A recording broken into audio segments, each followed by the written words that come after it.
বললো রে জানো। এই দাঁড়া দাঁড়া রাখিস না, শুন শুন। ও তুই 1 মিনিট না কথা বলে ফোনটা দিছি কাটে, অন্তর আমার যাচ্ছে রে পাটে।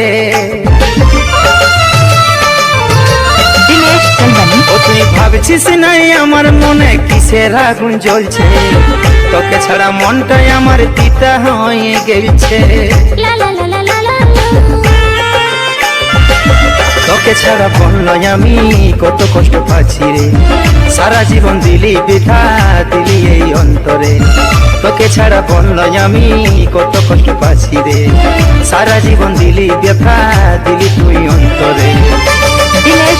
কান্দে মন কান্দে হিয়া রে, চলে যাবিস রে শ্বশুর ঘর। হাই রে সত্যি তুই করে দিলিস ঘর।